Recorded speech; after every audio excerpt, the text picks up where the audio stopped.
तो दोस्तों आज की वीडियो में मैं आपको कुछ ऐसे वर्ड्स बताने वाला हूं जो कि आपकी इंग्लिश को और ज़्यादा पावरफुल बना देंगे। यानी कि अभी आपको ऐसा लगता है कि भाई इंग्लिश अभी कमज़ोर है, क्योंकि आपको उन वर्ड्स का तो पता ही नहीं है जिनका यूज़ हम अधिकतर अपनी डेली लाइफ में करते हैं। तो देखिए यहाँ पर ये जो वर्ड्स हैं ये मोस्ट इम्पोर्टेंट हैं और सबसे ज़्यादा प्रयोग होते हैं।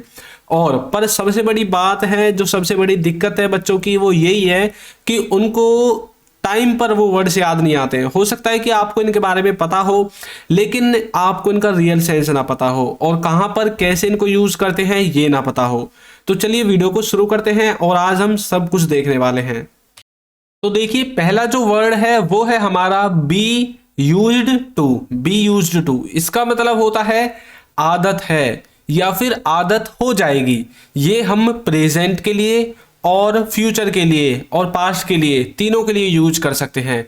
जब आप ऐसा बोलते हैं कि भाई तुम्हें इस चीज़ की आदत है, मुझे तो आदत नहीं है, क्योंकि अब कई बार ऐसा होता है कि आप अपनी जो पर्सनल कार है उसे चलाते हैं, लेकिन जब आप अपने दोस्त की कार चलाते हैं तो वो आपको टेढ़ी मेढ़ी सी लगती है, या फिर बाइक चलाते हैं तो उसका जो हैंडल है वो टेढ़ा मेढ़ा सा लगता है, तो आप बोलते हैं मुझे इसकी आदत नहीं है, या फिर तुम्हें तो इसकी आदत है। या फिर कई बार घर वाले बोलते हैं तुम्हें इसकी आदत हो जाएगी, बस 2-4 दिन और कर लीजिए। तो इसको बोलने के लिए आपको इस स्ट्रक्चर को फॉलो करना है जो कि स्क्रीन पर है। सबसे पहले सब्जेक्ट, फिर हेल्पिंग वर्ब, फिर यूज्ड टू, फिर अदर्स। अदर्स का मतलब है आपके सेंटेंस में जो भी दूसरे वाक्य जो शब्द बच जाते हैं उनको आपको जोड़ देना है। देखिए हमें इन बातों की आदत है। कई बार ऐसा होता है कि भाई आपके घर में लड़ाई झगड़े चलते रहते हैं या फिर आपकी पड़ोस में लड़ाई झगड़े चलते रहते हैं और किसी दिन आपके घर में रिलेटिव आ जाते हैं और बोलते हैं ये तो दिन भर ही लड़ते रहते हैं। तो तब आप कई बार बोलते हैं ना भाई हमें तो इन चीज़ों की आदत है, तो इसको आप बोलोगे we are used to these things. We are used to these things, हमें इन सब की आदत है या फिर इन बातों की आदत है। तो इस तरह से आप इसका यूज करेंगे। नेक्स्ट है तुम्हें जल्द ही इसकी आदत हो जाएगी। कई बार ऐसा होता है कि भाई आप न्यू फोन लाते हैं या फिर न्यू कार लाते हैं, न्यू बाइक लाते हैं और शुरू शुरू में आपको अच्छा नहीं लगता चलाने में, लेकिन धीरे धीरे आपके घर वाले बोलते हैं कि धीरे धीरे तुम्हें इसकी आदत हो जाएगी, क्योंकि अभी तुम्हें पुरानी चीज की आदत है लेकिन धीरे धीरे इस नई की भी आदत हो जाएगी। तो बोलोगे you will soon be use to this, या फिर आप इट का यूज भी कर सकते हैं। तो इस तरह से बी यूज्ड टू का मतलब है कि किसी चीज की आदत है या फिर किसी चीज की आदत हो जाएगी। अब यहां पर देखिए जब किसी चीज की आदत है तो तब हमने आर का यूज किया है, तो इसका मतलब है प्रेजेंट में हमें हेल्पिंग वर्ब के रूप में इजएमआर का यूज करना है। फ्यूचर में यदि किसी चीज की आदत हो जाएगी तब हमने देखिए किसका यूज किया है, विल बी का। तो इस तरह से आपको समझना है। और यदि पास्ट में आपको बोलना है तो तब आपको यूज करना है पास्ट की हेल्पिंग वर्ब का। तो इस तरह से बी यूज्ड टू का आप यूज करेंगे। नेक्स्ट है इसमें हमारा need not have. Need not have का मतलब है करने की जरूरत नहीं थी, किसी काम को करने की जरूरत नहीं थी। कई बार ऐसा होता ना कि आप एक एक्स्ट्रा काम कराते हैं और आपके घर वाले बोलते हैं तुम्हें क्या जरूरत थी इस काम को करने की, तुम्हें क्या जरूरत थी वहां जाने की, उसको क्या जरूरत थी इसको दिखाने की। तो मतलब किसी काम को करने की जरूरत नहीं थी, वहां पर आप नीड नॉट हैव का यूज करते हैं। देखिए इसमें सबसे पहले सब्जेक्ट आता है, फिर नीड नॉट हैव, फिर वर्ब की थर्ड फॉर्म और फिर OW मतलब अदर वर्ड्स। इस तरह से इसका जो स्ट्रक्चर है वो बनेगा। अब देखिए ये तो आप जानते हैं नीड का मतलब होता है जरूरत, नीड का मतलब होता है जरूरत, और इसमें हमने हैव लगा दिया क्योंकि इसको हमने पास्ट में बोलना है। यदि पास्ट में आपको किसी मॉडल वर्ब को लेकर जाना है तो उसके साथ आपको हैव लगाना पड़ेगा, और जब आप उसके साथ हैव लगा दोगे तो आपको उसके साथ वर्ब की थर्ड फॉर्म लगानी पड़ेगी। ये इसका ही नहीं बल्कि सभी मॉडल वर्ब का एक फॉर्मूला है, एक सेंस है, स्ट्रक्चर है। देखिए तुम्हें वहां जाने की जरूरत नहीं थी, मतलब तुम वहां बेकार को गए थे, कोई जरूरत नहीं थी तुम्हें वहां जाने की। तो बोलोगे you need not have gone there. You need not have gone there, तुम्हें वहां पर जाने की जरूरत नहीं थी। तुम्हें लाइन में खड़े रहने की जरूरत नहीं थी, मतलब आपको लाइन में खड़े रहने की जरूरत नहीं थी, आप सीधे जाते और लेकर आ जाते। कई बार होता ना ऐसा, इस तरह की सेंटेंसेज आपके घर वाले बोलते हैं, या फिर जब आप अपना मतलब रुतबा दिखाना चाहते हैं कि तुम्हें लाइन में खड़े होने की क्या जरूरत थी, मेरे पास फोन कर देते मैं फोन से काम करा देता। कई बार ऐसा होता है। तो आपको बोलना है you need not have stood in the Q, you need not have stood in the Q.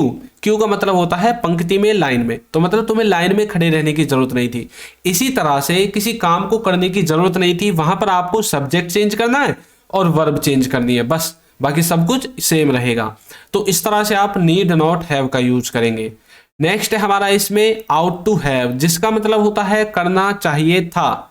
अब कुछ बच्चे सोच रहे होंगे कि शुड हैव का मतलब भी तो यही होता है, चाहिए था, करना चाहिए था। जी हाँ, शुड हैव का मतलब भी चाहिए था और आउट टू हैव का मतलब भी चाहिए था, लेकिन इनमें फर्क समझ लीजिए। इनमें फर्क ये है कि शुड का यूज आप अपने घर में कर सकते हैं, अपने दोस्तों के साथ, अपने घर वालों के साथ, मतलब एक तरह से, मतलब जिनके साथ आप अपने बराबर के जो बच्चे हैं या फिर जिनके साथ आप वैसे ही रहते हैं उनके साथ आप आउट टू का यूज कर सकते हैं, शुड हैव का यूज कर सकते हैं। लेकिन जहां पर आपको किसी को एक व्यवहार दिखाना हो, शिष्टाचार दिखाना हो, किसी की रिस्पेक्ट में कुछ बोलना हो और आप उसे कुछ सलाह देना चाहते हैं लेकिन रिस्पेक्टफुल यानी कि रिस्पेक्टिव तरीके से, तब आपको आउट टू हैव का यूज करना पड़ेगा। इसमें आपको सबसे पहले सब्जेक्ट, फिर आउट टू हैव, वर्ब की थर्ड फॉर्म और फिर ऑब्जेक्ट। अब जैसे मान लीजिए आप अपने घर के बड़ों से बात करना चाहते हैं और आपके मन में उनके लिए बहुत ज़्यादा इज्जत है, या फिर आप अपने बॉस से, अपने स्कूल के प्रिंसिपल से, कॉलेज के प्रिंसिपल से, अपने टीचर से कुछ बोलना चाहते हैं कि सर आपको ऐसे नहीं ऐसे करना चाहिए था, यानी कि आप उनको ये भी फील नहीं होने देना चाहते कि आप उनको राय दे रहे हैं और आप उनको बात भी बता दें, तब आपको आउट टू हैव का यूज करना है, करना चाहिए था। अब जैसे तुम्हें उससे पूछना चाहिए था तो बोलोगे you ought to have asked him, यानी कि आपको उनसे पूछना चाहिए था। आप उनको सलाह नहीं दे रहे बल्कि उन्हें बता रहे हैं कि भाई आपको पूछना चाहिए था, यदि आपने नहीं पूछा है तो। यदि आप शुड का यूज करेंगे, ये देखिए you should have asked him, तो इसका मतलब है कि हम उनको राय दे रहे हैं, उनकी तरह से मतलब वैसे ही बात कर रहे हैं। तो आपको यदि अपने घर में, फैमिली में आपको बात करनी है तो आप शुड का यूज कर सकते हैं अपने दोस्तों के साथ, और यदि आपको अपने बड़ों से रिस्पेक्टफुल तरीके से बात करनी है तो आपको आउट टू हैव का यूज करना पड़ेगा। तो ये डिफरेंस है इनमें। नेक्स्ट देखिए, यदि अभी तक आपने हमारी ई बुक्स को परचेज नहीं किया है तो लिंक डिस्क्रिप्शन बॉक्स में है और इसके लिए आपको पे करना पड़ेगा। लेकिन यदि आप एक भी पैसा खर्च नहीं करना चाहते हैं और फ्री में इंग्लिश सीखना चाहते हैं तो ये रहा हमारा ऐप। इसमें आपका एक भी पैसा खर्च नहीं होगा और कंप्लीट स्पोकन इंग्लिश ग्रामर आपको इसमें मिल जाएगी। इसमें सभी वो टॉपिक्स कवर किए गए हैं जो कि स्पोकन इंग्लिश के लिए इंपॉर्टेंट है, लेकिन जो इंपॉर्टेंट नहीं है, जैसे कि मैंने इसमें नरेशन को ऐड नहीं किया है, वो इंपॉर्टेंट इतने नहीं है तो उनको मैंने छोड़ दिया है। तो जो जो इंपॉर्टेंट है वो सब कुछ आपको इसमें कवर मिलेगा। तो लिंक डिस्क्रिप्शन बॉक्स में है, वहां से जाकर आप इसे डाउनलोड कर सकते हैं। नेक्स्ट देखिए, नेक्स्ट है हमारा हैड बेटर। हैड बेटर का मतलब होता है करना अधिक अच्छा रहेगा, मतलब कोई काम किसी व्यक्ति को करना अधिक अच्छा रहेगा। अब जैसे आप बोलते हैं ना कि तुम यहां से चले जाओ, यही तुम्हारे लिए अच्छा रहेगा, मतलब मेरा दिमाग खराब मत करो, तुम यहां से चले जाओ, ये तुम्हारे लिए अच्छा रहेगा, तुम्हारे लिए अधिक अच्छा रहेगा, तुम्हारे लिए भला रहेगा। तो वहां पर आपको हैड बेटर का यूज करना है। इसमें सबसे पहले सब्जेक्ट, फिर हैड बेटर के बाद वर्ब की फर्स्ट फॉर्म और OW मतलब अदर वर्ड्स। एक बात आपको याद रखनी है कि हैड बेटर के बाद टू लगा देते हैं बच्चे, टू आपको नहीं लगाना है। जैसे कि अब तुम्हारा निकलना ज्यादा ठीक रहेगा। कई बार ऐसा होता है ना कि आपकी किसी से लड़ाई बात जाती है, आपका दिमाग खराब हो जाता है, आप बोल देते हैं अब तुम्हारा निकलना ठीक रहेगा, निकल जाओ यहाँ से चुपचाप वरना पिट जाओगे। तो इस तरह के सेंटेंसेस भी आप बोलते हैं। या फिर कई बार ऐसा होता है कि भाई आपके रिलेटिव्स आपके घर आए हुए हैं और वो जाने वाले हैं लेकिन बारिश आ जाती है, फिर जो मौसम है वो बीच में ठीक हो जाता है, तब आप बोलते हैं हाँ अब तुम्हारे लिए ठीक रहेगा, अब निकल जाओ, मतलब अब बारिश नहीं आएगी। तो मतलब जब कोई चीज किसी के लिए अच्छी रहेगी, ठीक रहेगी, तब आपको यूज करना है हैड बेटर का। देखिए you had better leave now, यानी कि तुम्हारे लिए अब निकलना अधिक अच्छा रहेगा, ठीक रहेगा। तुम्हें उसे फोन करना ज्यादा ठीक रहेगा, मतलब अब उसे फोन करना ठीक रहेगा, फोन कर लो। कई बार ऐसा होता है कि आपका लड़ाई झगड़ा हो जाता है किसी से और आप उससे बात नहीं करते हैं, तब आपका दोस्त बोलता है कोई बात नहीं, जब आपका लड़ाई झगड़ा हो गया कोई बात नहीं, अब तुम उसे फोन कर लो, तुम्हारा फोन करना ठीक रहेगा, वो मान जाएगा। तो मतलब बोलोगे you had better ring him, मतलब आपके लिए अच्छा रहेगा कि आप उसे फोन कर लो। अब कुछ बच्चे यहाँ पर बेटर के बाद टू लगाते हैं, you had better to leave now, तो वो गलत है। You had better to ring him, तो ये भी गलत है। तो आपको टू नहीं लगाना है। वैसे तो स्पोकन इंग्लिश में कुछ भी बोल सकते हैं, जैसे हम हिंदी को ऐसे ही टेढ़ी मेढ़ी बोल देते हैं, कहीं से टांग पकड़ते हैं, कहीं से हाथ पकड़ते हैं। शुद्ध हिंदी तो नहीं बोलते ना हम जो बोल रहे हैं अब हम शुद्ध हिंदी नहीं बोलते, हम कहीं से कुछ पकड़ते हैं, कहीं से कुछ पकड़ते हैं, लेकिन हमारा जो मेन मकसद होता है वो ये होता है कि जो सामने वाला बंदा है उसको हमारी बात समझ में आ जाए। तो समझ में तो आ जाएगी किसी के कि भाई हेड बेटर इसने बोला है तो ये कुछ ऐसी चीज बोल रहा है कि भाई करनी अच्छी रहेगी। लेकिन यदि आप इसके साथ टू लगा दोगे तब भी आपको समझ में आ जाएगी और उसको भी समझ में आ जाएगी, लेकिन ग्रामेटिक जो ग्रामर के हिसाब से वो गलत हो जाएगा। तो नेक्स्ट देखिए वुड रेदर, जिसका मतलब होता है कोई काम करना दूसरे काम से अधिक अच्छा लगता है। अब यहाँ पर ये लगता है इसका मतलब ये नहीं कि आप इसको रट के बैठ जाओ। कोई काम करना दूसरे काम से अधिक अच्छा रहेगा, ये भी इसका सेंस हो सकता है। यानी कि आपको किसी काम को करना दूसरे किसी काम से अधिक अच्छा लगता है, इसका ये सेंस है। इसमें सबसे पहले सब्जेक्ट और फिर वुड रेदर, फिर वर्ब, फिर देन, फिर वर्ब। तो 2 वर्ब आएंगे इसमें। देखिए हमें शरण में जाने की अपेक्षा मरना पसंद, मतलब हम शरण में जाने की अपेक्षा मरना पसंद करेंगे। तो यहाँ पर देखिए क्या होगा कि यहाँ पर 2 वर्ब है। कौन कौन सी? एक तो है मरना और एक है किसी की शरण में जाना। तो अब देखिए वी वुड रेदर डाई, यानी कि हम मरना पसंद करेंगे, देन सरेंडर, किसी की शरण में जाने से अच्छा है कि हम मरना पसंद करेंगे। इसका ये मतलब है मुझे फुटबॉल खेलने की बजाय देखना अधिक अच्छा लगता है। कई बार ऐसे बच्चे होते हैं ना, भाई हमें फुटबॉल खेलने में मजा नहीं आता जितना देखने में मजा आता है। तो बोलोगे we would rather watch football than play it. तो इस तरह से आप वुड रेदर का यूज करेंगे जब कोई चीज करनी अच्छी लगती है किसी दूसरी चीज से। तो नेक्स्ट देखिए, नेक्स्ट है आउट टू, जिसका मतलब होता है करना चाहिए। तो इसके बारे में मैंने आपको बता दिया था। इसमें आपको सबसे पहले सब्जेक्ट, फिर आउट टू, फिर वर्ब की फर्स्ट फॉर्म के बाद ऑब्जेक्ट लगाना है। हमें अपने बुजुर्गों का आदर करना चाहिए। तो बोलेंगे we ought to respect our elders, यानी कि हमें अपने बुजुर्गों का आदर करना चाहिए। और यदि आप चाहते हैं शुड लगाना तो शुड लगा दीजिए, कोई दिक्कत नहीं है। We should respect our elders. यदि आप अपने बराबर के बच्चों से, दोस्तों से बात कर रहे हैं तब तो आप शुड लगा सकते हैं, आप उनको सलाह दे सकते हैं कि भाई we should respect our elders, हमें अपने बुजुर्गों की आदर करना चाहिए, बुजुर्गों का आदर करना चाहिए, अपने बड़ों का आदर करना चाहिए। लेकिन यदि आप किसी बड़े को ही सलाह दे रहे हैं तो भाई आपको आउट टू लगाना पड़ेगा। समझ में आ गया? तो नेक्स्ट है वुड लाइक, जिसका मतलब होता है इच्छा होना या फिर इच्छा करना।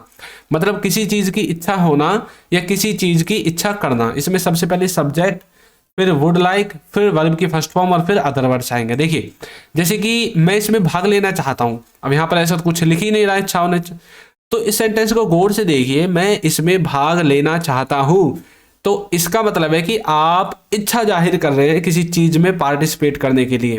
हो सकता है वहां पर कोई खेल चल रहा हो, कोई कंपटीशन हो और आप चाहते हैं कि मैं भी इसमें भाग लेता, मैं भी इसमें मतलब भाग लेना चाहता हूं, मैं भी इसमें पार्टिसिपेट करना चाहता हूं।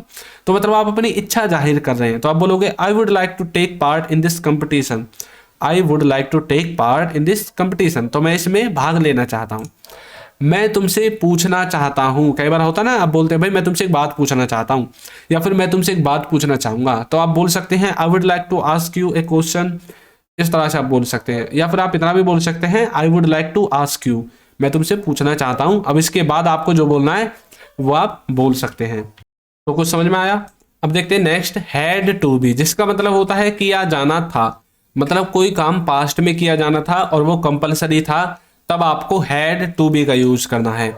इसमें देखिए ऑब्जेक्ट आएगा सबसे पहले, क्योंकि ये पैसिव वॉइस में बनेंगे, फिर हैड टू बी, फिर वर्ब की थर्ड फॉर्म और फिर अदर वर्ड्स। अब यहाँ पर देखिए ऑब्जेक्ट सबसे पहले है और यदि आप चाहते हैं आपको सब्जेक्ट भी लगाना है तो आप लास्ट में बाय लगाकर सब्जेक्ट लगा सकते हैं। जैसे कि उसे पकड़ा जाना था तो बोलोगे he had to be caught, he had to be caught. अब ये नहीं बताया गया ना किसके द्वारा पकड़ा जाना था, तो इसीलिए ये किस में है? पैसिव वॉइस में है। यदि ये बताया जाता कि किसके द्वारा पकड़ा जाना था, पुलिस के द्वारा, गांव के द्वारा, बच्चों के द्वारा, आदमी के द्वारा, किसके द्वारा, यदि ये बताया जाता है तो तब आपको ये पैसिव वॉइस में बनाना है, एक्टिव वॉइस में बनाना है। और यदि नहीं बताया गया है तब आपको पैसिव वॉइस में बनाना है। इसे खाया जाना था तो बोलोगे it had to be eaten. अब हो सकता है कि आपके घर वाले, अब जैसे गर्मी चल रही है तो ककड़ी, तरबूज, इस तरह के जो है फल लेकर आते हैं, तो मतलब इसको खाया जाना था। कई बार बोलते हैं ना भाई इसको भी तो खाया जाना था, इसको तो खा लो। तो it had to be eaten. तो यहाँ पर जो इट है ना, ये उस तरबूज के लिए, उस फ्रूट के लिए जो घर वाले बोल रहे हैं जिसको खाया जाना है उसके लिए यूज हुआ है। फिर हैड टू बी और ईटन आपका यूज हुआ है खाने के लिए, और ईट की थर्ड फॉर्म ईटन। इनको बेचा जाना था तो बोलोगे these had to be sold, these had to be sold. तो इस तरह से आप हैड टू बी का यूज कर सकते हैं कि कोई काम किया जाना था। तो दोस्तों आपको वीडियो कैसी लगी है जरूर बताइएगा, और हमारे ऐप और ई बुक का लिंक डिस्क्रिप्शन बॉक्स में है, वहां से जाकर आप इन्हें डाउनलोड कर सकते हैं। तो एक अच्छा सा कमेंट करना भी बिल्कुल ना भूलें, और वीडियो को लाइक कर दीजिए। चैनल पर नए हैं तो चैनल को भी सब्सक्राइब कर दीजिए। Thank you.